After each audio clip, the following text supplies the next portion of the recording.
Bienvenue dans Ramadan Naissance, la série du podcast Coran de ton cœur qui t'accompagne avec douceur pendant les jours bénis de Ramadan. Je suis Zeynep, enseignante et éternelle étudiante du Coran. Chaque jour de ce mois béni, du lundi au vendredi, prépare-toi à voyager à travers les histoires de ton Coran, à la recherche de belles leçons de vie pour toi et tes proches. Ramadan Naissance. Parce que chaque Ramadan est censé être ta renaissance et chaque Ramadan est censé être ta station d'essence. Bismillahirrahmanirrahim. قال فبما أغويتني لأقعدن لهم صراطك المستقيم ثم لآتينهم من بين أيديهم ومن خلفهم وعن أيمانهم وعن شمائلهم ولا تجد أكثرهم شاكرين. Puisque tu m'as induit en erreur, dit Shaitan, je m'assoirai pour eux sur ton droit chemin, puis je les assaillirai de devant, de derrière, de leur droite et de leur gauche, et pour la plupart, tu ne les trouveras pas reconnaissants. Sourate Al-A'raf, ayah 16 et 17. Tu as entendu, Shaitan, Iblis de son prénom, le désespéré, t'attend sur le chemin qui te mène vers Allah, en embuscade. Il a tout son temps, prêt à détecter le moindre de tes mouvements, le moindre de tes trébuchements. Il est prêt. Il est littéralement en train de dire à Allah subhanahu wa ta'ala, je viendrai de toutes parts. Mais il a détaillé, il n'a pas seulement dit de toutes parts, il aurait pu, mais il a précisé ses directions. Le détail de ces directions doit attirer notre attention. Il a des stratégies pour chacune des directions qu'il a mentionnées. Et toute cette stratégie a pour objectif ultime de nous enlever la gratitude, la reconnaissance. Parce que s'il arrive à nous retirer la gratitude et la reconnaissance envers Allah, alors il aura tout gagné. Il va essayer toutes les directions dans le but qu'au moins l'une d'elles fonctionne. Et il va les personnaliser pour chacun d'entre nous. Voyons quelles sont ces directions. Quand il dit « je les assaillirai par devant », pense à lui en train de te dire « devant, c'est ce qu'ils voient, leur possession, leur famille, le monde devant eux, la nature. Ces êtres humains, ils sont si impulsifs. Tout ce qu'on leur met devant eux, ils se jettent dessus. Ils veulent tout de suite. Ils ne réfléchissent que peu, souvent aux conséquences de leur acte. Je vais les rendre obsessionnels face à ce qui est devant eux. Je vais les faire se concentrer sur ce qu'ils vont laisser paraître d'eux, ce que les gens vont pouvoir voir d'eux, penser d'eux. Il me suffira de leur agiter des choses devant eux pour qu'ils aillent courir pour obtenir ces choses-là. Et ensuite, je ferai la même chose avec les choses suivantes et les choses suivantes. C'est connu. Ces humains, ils aiment ce qui est beau, ils aiment les belles choses. Je vais faire de sorte pour qu'ils veuillent ces choses à tout prix. Je suis un manipulateur, expert des émotions. Je vais utiliser leurs émotions pour les aveugler, de telle sorte que leur vue ne s'arrête que à ce que je leur montre, de telle sorte que leur vue n'aille pas plus loin, qu'ils ne puissent pas entrevoir ce paradis. Contrairement à Allah qui fait de sorte que leur vue se porte le plus loin possible, eh bien moi je vais rendre leur regard court. Les attaquer par devant, c'est aussi les attaquer dans leur futur. Je vais tout faire pour les faire psychoter sur leur avenir. Je vais créer des inquiétudes sur leur futur. Je vais leur faire oublier que c'est Allah qui est aux commandes et que nous lui devons en réalité de la gratitude pour le chemin déjà parcouru. Ma stratégie en les assaillant par devant, c'est de les rendre pessimistes sur l'avenir. Parce que quelqu'un de pessimiste tend vers le désespoir et le désespéré ne se confient pas et ne se réfèrent pas à Allah. Ensuite, je les attaquerai par derrière. Derrière, c'est leur histoire, leur passé, leurs expériences, leur vécu. Je vais utiliser tout ça contre eux. Le passé a un impact sur quelqu'un. Par exemple, je vais leur faire culpabiliser sur leur action passée. Si ce sont des gens qui faisaient du mal avant et qui tentent de se réformer, ce sera facile. J'aurai juste à aller les voir et de leur dire « Mais t'as fait que des erreurs dans ta vie. Tu t'es toujours trompé. Pourquoi est-ce que maintenant tu ferais mieux ? Laisse tomber, c'est mort. » Pareil, avant tu étais quelqu'un de bien. Avant tu faisais le bien. Mais maintenant t'as flanché. C'est bon, tu peux plus retourner en arrière. Tu peux plus redevenir cette bonne personne que tu étais. Le péché que tu viens de faire est trop gros. Laisse tomber. Je vais les attaquer sur leur passé en remontant même vers leurs parents. Ton père, ta mère a fait ça. Ta famille a cette réputation-là. Qui est-ce que tu crois que tu es ? Qu'est-ce que tu penses que tu vas faire de différent d'eux ? C'est connu, on reproduit les erreurs du passé. L'histoire est un éternel recommencement. Seuls les acteurs changent. Ma technique sera de faire de sorte qu'ils, ces êtres humains, en veuillent toujours à Allah pour leur passé, pour qu'ils mettent la faute sur Allah comme je l'ai fait par rapport à leurs actions. En gros, je les laisserai penser et dire « Ya Allah, c'est ta faute si j'ai fait ça. Tu savais que j'allais faire cette action-là. Alors de toute façon, c'est pas ma faute, c'est la tienne. C'est ta faute, c'est toi qui m'as fait naître dans cette famille. C'est toi qui m'as fait rencontrer ces mauvaises personnes. C'est ta faute si je suis dans un pays comme ci ou un pays comme ça. » Voilà comment je les attaquerai par derrière. Et par la droite alors ? Non, par les droites. An aymanihim, plusieurs droites. Eh bien là c'est facile. Je vais passer par toutes les voies de bonnes actions qu'ils puissent imaginer.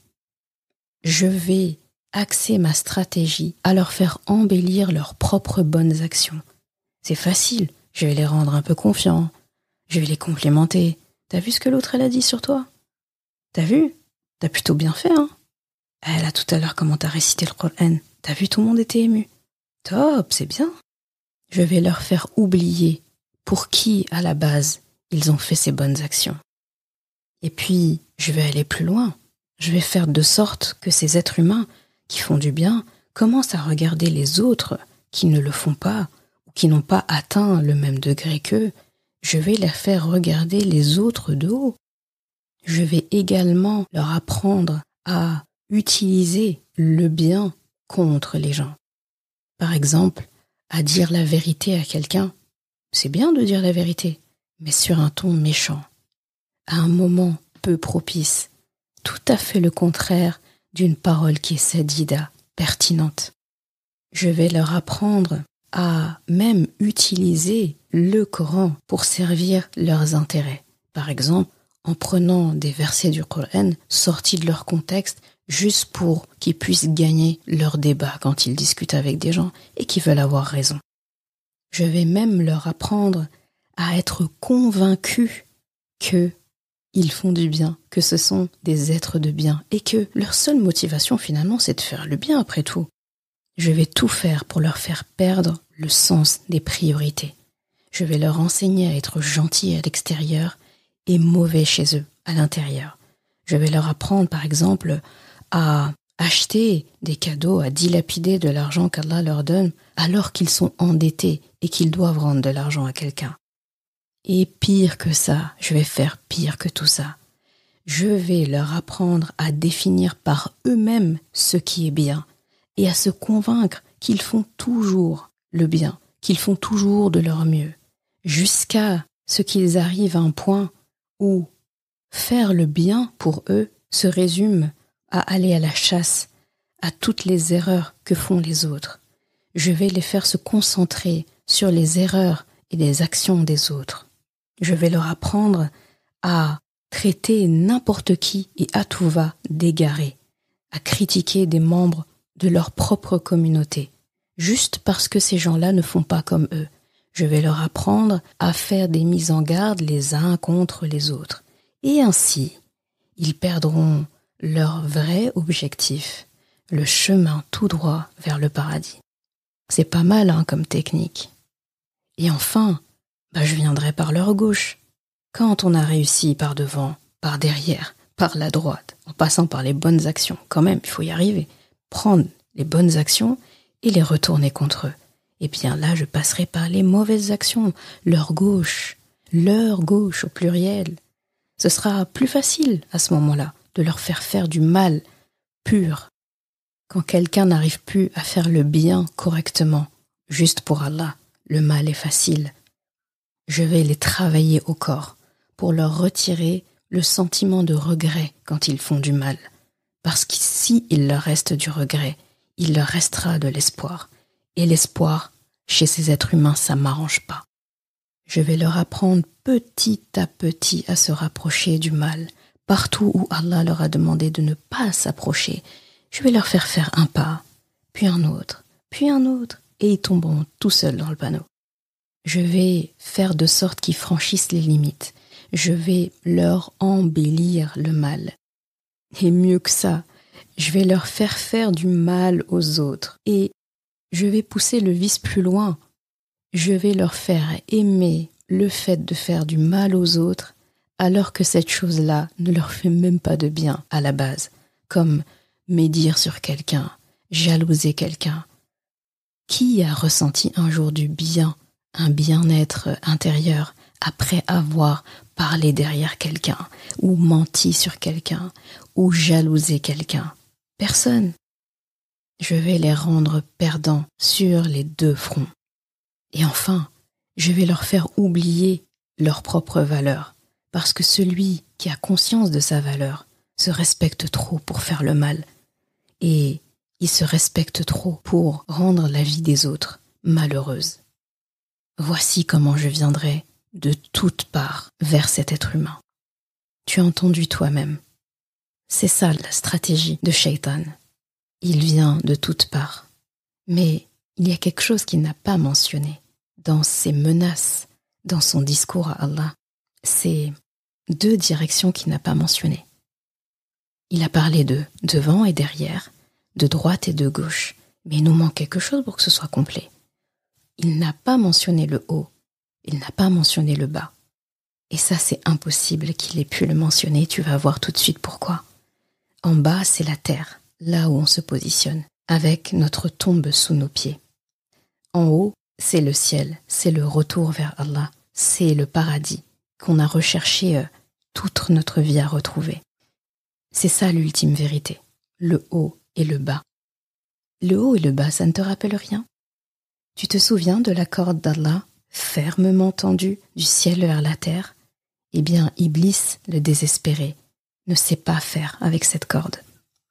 La leçon que je veux que tu emportes avec toi en ce jour de Ramadan, c'est que quand tu es assailli de toutes parts, que l'ennemi te fonce dessus, par devant. Regarde, retourne-toi. Il arrive par derrière. À droite, il est en train de courir. À gauche, il est déjà tout près. Eh bien, quelle est la seule issue qui te reste? L'issue de secours. Monter là-haut, saisir cette rampe rapidement. Cette rampe qui descend vers toi, qui semble descendre vers toi au moment où c'est trop tard et au moment où tu en as vraiment besoin. Tu sais quand la chose arrive, quand tu en as besoin. Cette voie de secours, elle te vient d'Allah. Et c'est ton Coran. Viser haut quand tu es assailli, c'est la seule issue possible. Et cette issue, c'est ton Coran. Qu'Allah fasse du Coran notre meilleur ami, notre meilleur compagnon, notre rempart contre le désespoir, inspiré par un désespéré. Je te dis à demain pour une nouvelle histoire de Ramadan naissance.